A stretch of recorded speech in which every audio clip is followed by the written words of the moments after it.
Number अन्तिम गरेको छ जस्ता विद्यार्थीहरूलाई समेत पुरस्कार गर्ने कार्यक्रम रहेको कुरा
राष्ट्रिय निजी तथा आवासीय विद्यालय एसोसिएसन नेपाल नेशनल प्याप्सनको 28औं स्थापना दिवस सुर्खेतमा भव्य रूपमा सम्पन्न भएको छ।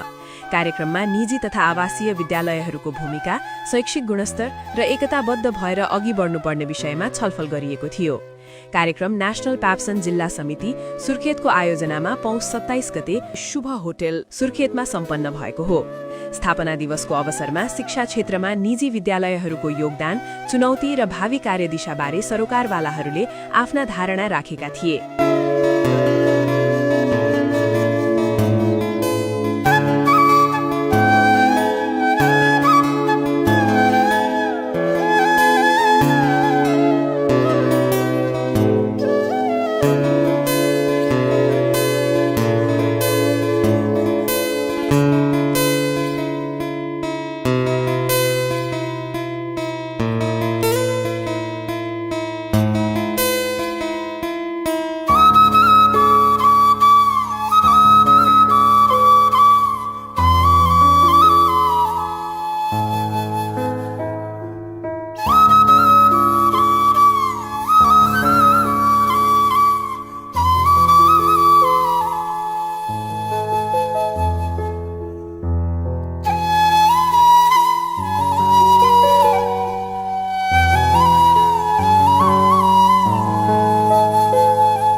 नेसनल प्याप्सन सुर्खेतको आज 28औं वार्षिक उत्सव जुन हामी भव्य तरिकाले मनाउन गइरहेका छौँ। यो वार्षिक उत्सवलाई भव्य र सभ्य बनाउन यहाँ आउनुभएका प्रमुख अतिथिज्यू, विशिष्ट अतिथिज्यू लगायत उपस्थित हुनुभएका सम्पूर्ण महानुभावहरूलाई हार्दिक स्वागत गर्दै म मेरो छोटो शुभकामना मन्तव्य यही अन्त्य गर्दछु। हस्त, धन्यवाद। नेसनल प्याप्सनले निजी विद्यालयको हकहित संरक्षण, गुणस्तरीय शिक्षा प्रवर्धन, शैक्षिक अनुशासन र नैतिक मूल्यको विकासमा उल्लेखनीय योगदान पुर्याउँदै आएको छ। सँगै समय अनुकूल शिक्षा नीति, दक्ष जनशक्ति उत्पादन र विद्यार्थीहरूको सर्वाङ्गीण विकासमा यस संस्थाको भूमिका प्रशंसनीय रहेको छ। शिक्षा राष्ट्र निर्माणको मेरुदण्ड हो। यस पवित्र कार्यमा समर्पित भएर नेसनल प्याप्सनले शिक्षा क्षेत्रमा देखिएका चुनौतीहरूलाई अवसरमा रूपान्तरण गर्दै अघि बढिरहेको छ। र अन्त्यमा मेरो कमिटी मण्डेश्वरी एसोसिएसन लगायत नेसनल प्याप्सन परिवारलाई निरन्तर सफलता, सुदृढ एकता र अझ प्रभावकारी भूमिकाको कामना गर्दै स्थापना दिवसको पुनः हार्दिक शुभकामना व्यक्त गर्न चाहन्छु।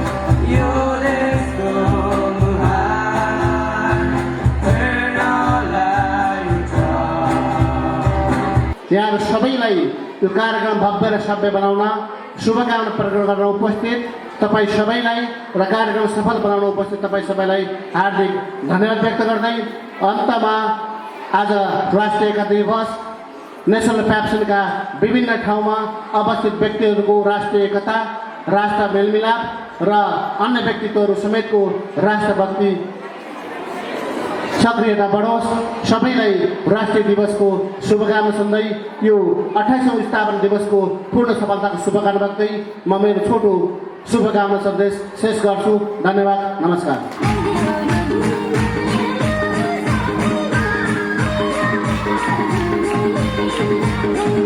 आज नेसनल प्याप्सनको यो वार्षिक उत्सव मात्रै होइन, नेसनल प्याप्सनको एउटा शिक्षा क्षेत्रको अगाडिको मार्ग प्रशस्त गर्ने, एउटा बाटो तय गरिने एउटा कार्यक्रम हो।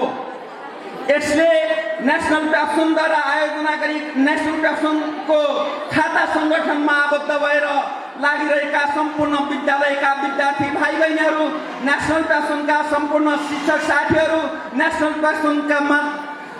प्याप्सनमा आबद्ध सम्पूर्ण शिक्षक तथा सञ्चालक मित्रहरूले शिक्षा क्षेत्रलाई अझ महत्त्वपूर्ण, ओतपूर्ण र ऐतिहासिक बनाउनको लागि तपाईँहरूले गरेको लगानीको बाटो तय गर्ने एउटा बाटोको गन्तव्यको सुरुवातीको छेड हो। मलाई लाग्दछ नेसनल प्याप्सनका सम्पूर्ण आबद्ध विद्यालयहरूलाई नेसनल प्याप्सनका सुरुका वर्षहरूमा केही अस्पष्टता थियो, नीतिगत अस्पष्टता थियो। यसले आफ्नो बाटोमा केही नीतिगत अस्पष्टताका साथ अगाडि बढिरहेको थियो।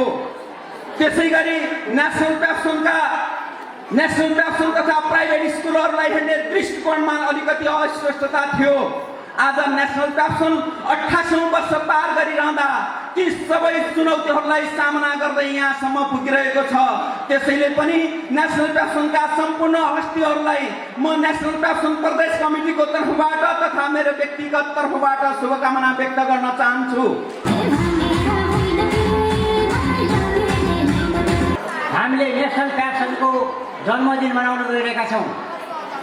हामी संस्थागत विद्यालयमा 365 दिन नियमित पठन पाठन गरेर पढाइमा व्यस्त हुने सर मिस म्याडमहरू विद्यार्थीहरू त्यो अवसरमा वर्षमा एक दिन हामीले एउटा जन्मदिन मनाउने भेट गराइदिनु हुने सुर्खेत जिल्ला कमिटीका अध्यक्ष लगायत सुर्खेत जिल्ला नेसनल प्याप्सन जिल्ला परिवारलाई प्रदेश कमिटीको तर्फबाट यहाँलाई धेरै धेरै धन्यवाद दिन चाहन्छु।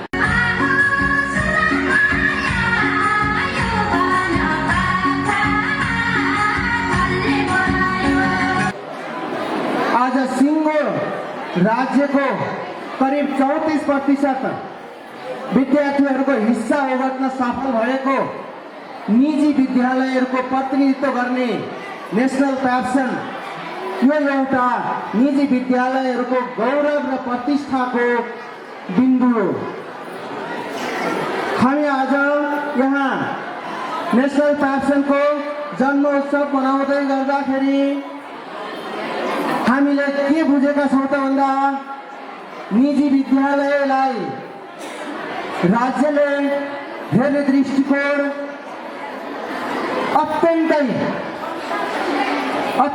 दुःख लाग्दो हामीले महसुस गरेका छौँ। यत्रो अभिभारा बोकेको 34% विद्यार्थी भाइ बहिनीहरूलाई गुणस्तरीय शिक्षा दिएर राज्यको गुणस्तरीय शिक्षा अभिवृद्धिमा एउटा ठुलो महत्त्वपूर्ण योगदान पुर्याउने निजी विद्यालयलाई राज्यले हेर्ने दृष्टिकोणमा केही परिवर्तन हुनुपर्छ भन्ने हाम्रो बुझाइ छ। यसका लागि हाम्रो केन्द्रीय अध्यक्षको सिङ्गो टिम लागि परिरहेको छ। भर्खरै मात्र केही समय अगाडि अघिल्लो सरकारको पालामा शिक्षा विधेयक एउटा पास भएको थियो। त्यो शिक्षा विधेयकमा भएका केही अब्जेक्सनहरूको बारेमा हाम्रो सिङ्गो केन्द्रीय टिमले घनीभूत रूपमा बोलिरहनु भएको छ, आवाजहरू उठाइरहनु भएको छ। यसमा धेरै अब्जेक्सनहरू हाम्रा रहेका छन्, चाहे त्यो छात्रवृत्तिको कुरामा होस्, चाहे त्यो भोलिका दिनहरूमा पूर्ण रूपमा नाफा रहित बनाउने कुरामा होस् या अन्य विविध विषयहरूमा होस्। यसमा हाम्रो सिङ्गो कमिटीको ध्यान, केन्द्रीय कमिटीको ध्यान पक्कै पनि गइरहेको छ।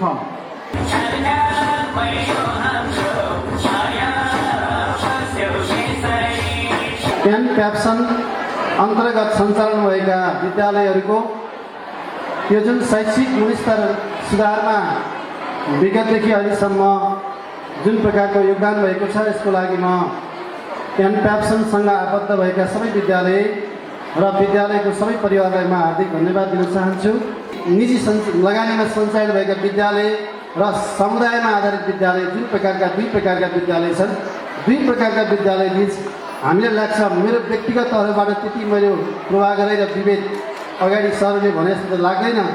हामीले धेरै कार्यक्रमहरूमा साझेदारी गरेर हामी त अझ पब्लिक प्राइभेट पार्टनरसिपको धारणामा हामी अगाडि बढेका छौँ। तपाईँले सुर्खेतमै हेर्नुभयो भने वीरनगरमा एसओएसले अहिले 12-15वटा विद्यालयहरूसँग पार्टनरसिप गरिनु भएको छ। कोपिला भ्याली पनि लागिरहनु भएको छ। तपाईँको यहाँनिर के अरे इगर बिचको साथीहरू पनि लागिरहनु भएको छ।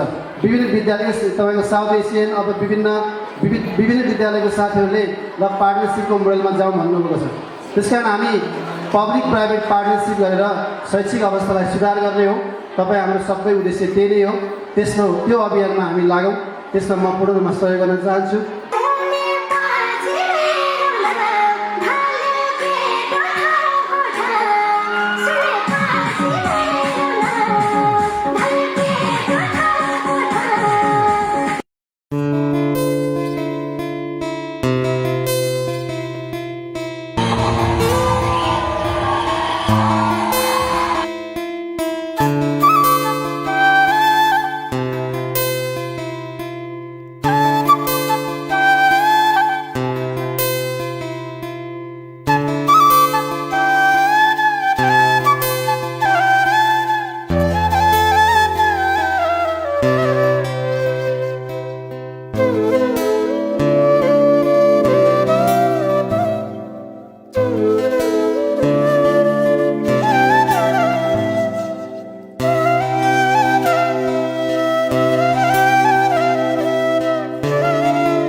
उकालीको चिसो पानी हजुर अन्जुलीले पिउला स्याउ। वास्तवमा कुनै पनि शासन प्रणाली आफैमा राम्रो र नराम्रो हुँदैन, त्यसको सञ्चालन र व्यवस्थापन नै ठुलो कुरा रहेछ। यहाँ भन्ने गरिन्छ हाम्रो संविधानमा समाजवादको रूप लेखिएको छ, अब संस्थागत विद्यालय हुनुहुन्न भन्नेहरू पनि हुनुहुन्छ, अब निजी अस्पताल हुनुहुन्न भन्नेहरू पनि हुनुहुन्छ। चौकुनेमै क्यान्सरको उपचार हुने व्यवस्था राज्यले गर्न सक्दैन। क्यान्सरको उपचार गर्नेले नजिकमा पनि बाँकेको सुशील कोइराला पर्खर क्यान्सर अस्पतालमा जानै पर्छ कि त मर्नुपर्छ। त्यस्तै हो यो कुरा। यी कुनै समयमा जन्मलाले भन्नुभएको थियो अरूका कुरा छोडा आफ्नो छोरालाई अङ्ग्रेजी पढाउनु, त्यो कुरामा अहिले पनि त्यत्तिकै दम छ। किन भनेपछि राज्यले जति सक्यो बढी चोइसको वातावरण दिने हो, त्यो लिने कुरा नागरिकको हो, अभिभावकको हो। आज चाइना जस्तो जो चरम समाजवादको उपयोग गर्दै आएको मुलुकमा पनि हाइनान, हङकङ लगायतका प्रान्तहरूमा अन्तर्राष्ट्रिय स्तरका संस्थागत विद्यालयहरू छन् र उसले एउटा संस्थागत विद्यालयलाई बाहिरका विद्यार्थीहरू आफूतिर ल्याएर राष्ट्रिय अर्थतन्त्रलाई मजबुत बनाउने एउटा पिल्लर हो भनेर स्वीकारेको सन्दर्भमा हाम्रा यहाँ सानातिना दागका व्याख्या गर्नेहरूले बेला बेलामा आफूलाई चन्दा उठाउने धन्दाको लागि गरेका यी खेलखण्डहरू मात्रै हुन्। यो हुन त यो मेरो व्यक्तिगत विचार हो, यसमा कसैलाई हुन सक्छ। किनभने म यहाँ सुर्खेतमा गएपछि भएदेखि नै हाम्रो हुन त कार्यालय विकास अड्डा होइन, तै पनि विभिन्न चन्दाका फेरि लिएर हिँड्नेहरू यहाँ कमी छैन। यहाँ हरेक कुरामा लगानी कसरी घटाउने। आज संस्थागत विद्यालयहरूको चुनौती के हो भनेपछि लगानी त्यसको घटाउनको लागि त चन्दामा पैसा घटाउनु पर्यो, विज्ञापनमा पैसा घटाउनु पर्यो, अनि राज्यले अब टिचर ट्रेनिङहरू लगायतका कुराहरू एउटा मिनिमम कुरामा यो कुरा मैले राज्यले जोड दिन्छु तिमीले यो गरेर भन्न त आउनु पर्यो नि। ती कुराहरू नभइकन त्यत्तिकै शुल्क भर्ने अवस्था छैन। अब उता सरकारी शिक्षकको स्यालेरी बढाउने बित्तिकै यता त विद्यार्थी नै तिर्ने हो त, त्यो त स्वयंसिद्ध कुरा छ। तर अब यति भनेर मात्रै हामीलाई सुख छैन। अबको भविष्य भनेको संस्थागत विद्यालयहरू पनि विद्यालय मर्सदमा जाने हो र मेगा स्कुल सञ्चालन गर्ने हो। अब गाउँका 3 जनालाई संस्थागत विद्यालय पढाएर यो सम्भावना छैन। अब स्कुलहरू ठुल्ठुला मेगा बनाउने र स्कुलका भवनहरू मल्टिपर्पज बनाउने, कम्तीमा मर्निङ सिफ्ट, डे सिफ्ट र सन्ध्याकालीन सिफ्ट कम्तीमा पनि 3 सिफ्ट स्कुलहरू चलाउनु पर्यो। त्यसबाट बहुउपयोग लिनु पर्यो अनि यसरी यसको लागत घटाउन सकिन्छ। यसरी प्रणालीमा सुधार गर्दै जाने हो।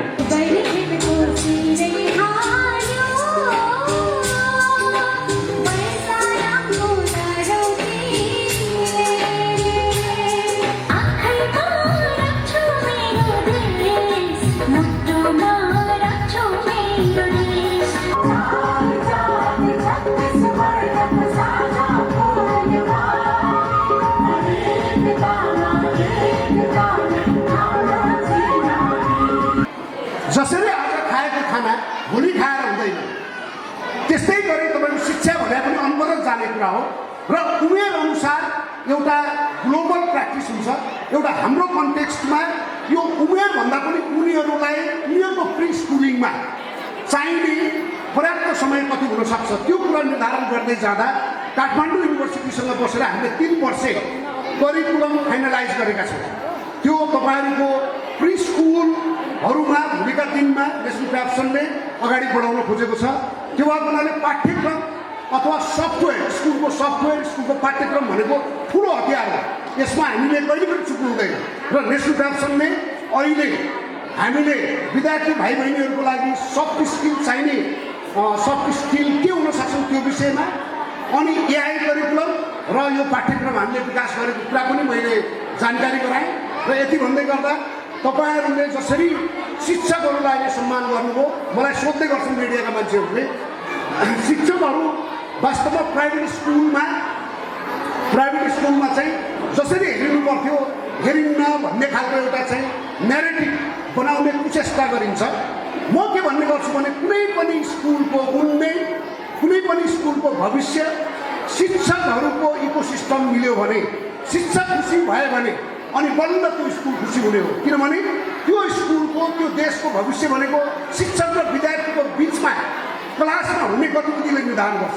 शिक्षा सुधार्यो भने सबै सुधिन्छ, शिक्षा बिग्रियो भने सबै बिग्रिन्छ भनेर गुरुले हरेकको टिम मन गर्नुभएको छ। त्यसैले हामीले युट्युब पनि सञ्चालन गरेका छौँ। हाम्रा कुराहरू मिडियाले कभरेज नगरेको हुँदा हामीले युट्युब च्यानलबाट अहिले हामीले आफ्नै गुरुका कृतिहरू, राष्ट्रभक्ति गीतहरू हामीले अहिले युट्युबबाट भिडियो बनाएर हामीले पेश गरेका छौँ। धेरै कमेन्टहरू लाइकहरू आएको छ। मैले यो हलबाट मैले के आग्रह गर्न चाहन्छु भने हामीले योभन्दा अगाडि गुरुको 102औं जन्म जयन्तीमा हामीले वैदिक साम्यवाद भन्ने गुरुको कृति निकाल्यौँ। साथमा दिव्योपदेश प्लस हामीले भिडियो पनि बनाएका छौँ। त्यो भिडियो भनेको यसैमा जन्म्यौँ, यसैमा हुर्क्यौँ, यसैमा मिलाउँ, फुटेका भाइ जुटेर सबै छुटेको मिलाउँ, यस्ता आमा र बाबा पार्वती सर भन्ने जस्ता कविताहरूलाई हामीले 17 मिनेटको भिडियो बनाएका छौँ। त्यो भिडियो हेर्नका लागि म सम्पूर्ण यस हलमा उपस्थित हुनुभएका शिक्षक शिक्षिका अग्रजहरू र प्यारा भाइ बहिनीलाई आग्रह गर्दछौँ। हाम्रो युट्युब च्यानल भनेको YOGI योगी नरहरिनाथ सर्च गर्नुभयो भने तपाईँले सम्पूर्ण गुरुका कृतिहरू, गुरुका बाणीहरू, गुरुका हिजोका सम्पूर्ण कृतिदेखि लिएर गुरुका सम्पूर्ण हेर्न सक्नुहुन्छ भने कर्णाली प्रदेशमा स्थापना भएको ब्याकग्राउन्ड र त्यो गीत पनि हामीले कलाकारबाट गएका छैनौँ। आगामी 18 महिनाको सचिव पद म उहाँलाई हस्तान्तरण गर्दै म आज यो सचिव पदबाट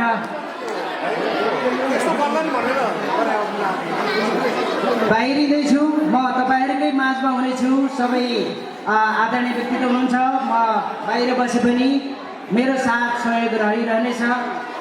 म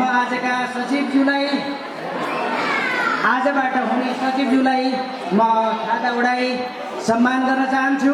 यो सबैको माझमा सबैले स्वीकृत गरेर सबैले केन्द्रीय टिम सहितको उपस्थिति भएको हुनाले मलाई सजिलो पनि भएको छ पद हस्तान्तरण गर्न। म एकदम गर्व मान्छु, खुसी छु। म आदरणीय व्यक्तिलाई खादा लगाई सम्मान गर्न चाहन्छु। धन्यवाद।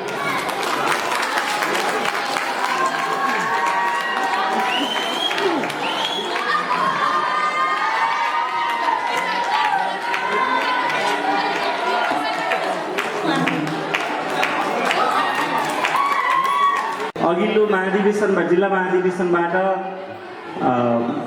यो 3 वर्ष कार्यकाललाई समानान्तर हिसाबले आधा कार्यकाल दुवैजनाले सञ्चालन गर्ने भन्ने हाम्रो म्यान्डेट थियो।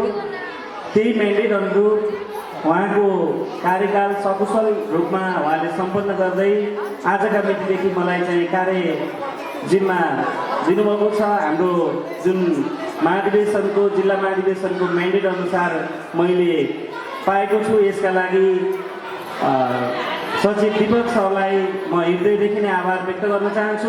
राष्ट्रिय निजी तथा आवासीय विद्यालय स्टेसन 28औं वर्षमा प्रवेश गरेको छ। यो जैविक हिसाबले पनि अत्यन्तै महत्त्वपूर्ण छ। प्री एडल्टहुडको यो विकासको हिसाबले, यो विज्ञानको हिसाबले, बायोलोजीको हिसाबले पनि अर्थपूर्ण छ भने विशेष गरी हामी अधिकांश हिन्दू हुनुको नाताले, सनातन वैदिक धर्मावलम्बी हुनुको नाताले यो घरजन गर्ने उमेर, घर बनाउने उमेर र घरलाई व्यवस्थित गर्ने उमेर भन्ने हिन्दू धर्मले व्याख्या जसरी गर्छ, एन प्याप्सुनले अहिले आज एकता दिवस पनि हो। एन प्याप्सुनले देशैभरिका सम्पूर्ण संस्थागत विद्यालयहरूलाई कम्बिनेसन गर्ने, युनाइटेड गर्ने दिनको रूपमा एउटा नयाँ घर जसरी निर्माण गर्छौँ, घरजन जसरी हामी बनाउँछौँ, त्यो ढङ्गले हामी व्याख्या गर्न सक्छौँ। र नेसनल प्याप्सन सृजना र सभ्यताको प्लेटफर्म पनि हो। नेसनल प्याप्सन शिक्षा र प्राज्ञिक थलो पनि हो। नेसनल प्याप्सन सबै संस्कार र संस्कृति उभार बिन्दु पनि हो। आज 28औं वर्षमा प्रवेश गर्दै गर्दाखेरि सिङ्गो केन्द्रीय टिम हाम्रो सामु छ। हामी अत्यन्तै गौरवान्वित छौँ। यो नेसनल प्याप्सनको 28औं स्थापना दिवसको उपलक्ष्यमा तपाईँ सबैलाई म शुभकामना बधाई दिन चाहन्छु र साथै यहीबाट 7वटा प्रदेश आज हामी कर्णाली प्रदेशमा छौँ भने बाँकी प्रदेशहरूमा पनि यही कार्यक्रम भव्यताका साथ चलिरहेछ। सबै ठाउँमा स्थापना दिवस मानिरहेछ। उहाँ सबैलाई नेसनल प्याप्सनको तर्फबाट उहाँको कार्यक्रम सफल होस्, उहाँहरूलाई शुभकामना पनि यही मञ्चबाट चाहिँ दिन चाहन्छु र साथै आज जति पनि सम्मानित हुनुभएका सम्पूर्ण शिक्षकहरूलाई, विभिन्न व्यक्तिहरूलाई तथा विद्यार्थीहरूलाई समेत म बधाई दिन चाहन्छु। अब यो स्थापना दिवस भनेर जुन हामीले भन्यौँ, किन मनाउँछ त भन्ने प्रश्न चाहिँ उठ्छ होला सायद। स्थापना दिवस किन मनाउने? आज नेसनल प्याप्सनको मात्रै स्थापना दिवस नभएर पृथ्वी जयन्ती भनेर 303 पृथ्वी जयन्तीको पनि एकता दिवसको पनि आज हाम्रो यो स्थापना दिवस मनाइरहेछ। देशभरिमा पृथ्वी जयन्ती चाहिँ मनाइरहेछ। 303 उसमा छ। किन मनाएको? उहाँको नाममा स्थापना दिवस किन मनायो भन्दाखेरि पृथ्वीनारायण शाह यस्तो हाम्रो राजा भयो जसले नेपाललाई जोडेर एउटा नेपाल बनायो। सानसाना राज्यहरू थिए, ती सबैलाई राज्यलाई जोडेर एउटा राज्य बनायो। उहाँले सिधै नेपाल भन्यो, एउटा देश, एउटा भाषा, एउटै भेष होइन। उहाँको त्यो बेलाको सिद्धान्त थियो एकताको लागि एउटै भाषा हामीलाई चाहिन्छ, एउटै भेष हामीलाई चाहिन्छ होइन, एउटै देश, सिङ्गो देश हामीलाई चाहिन्छ। उहाँले सबैलाई देशप्रति यति माया गर्नुपर्छ भन्ने भन्नुभयो कि सायद संसारमा यो मात्र एउटा देश छ जो आजसम्म कुनै पनि अरू देशको अधीनमा भएन। यो स्वतन्त्र रह्यो, सुरुदेखि अहिलेसम्म नेपाल भनेको स्वतन्त्र थियो। त्यसको देन भनेको पृथ्वीनारायण शाह नै त होला नि, जसले यो देशलाई एकताको रूपमा राख्नुभयो। एउटै हो, युद्ध गर तर देशलाई टुक्रिनु नदिनुहोस्, एउटै राख्नुहोस् भनेर उहाँले जुन एउटा सन्देश थियो त्यो बेला। र सबै नेपालीहरू आज के छ भन्दाखेरि यो देशको एकताको लागि उभिएको हुन्छ। र उहाँको जुन एउटा उहाँले जुन देन दिनुभएको छ, उहाँको सम्झनामा यो 303 पृथ्वी जयन्ती हामीले मनाएका छौँ।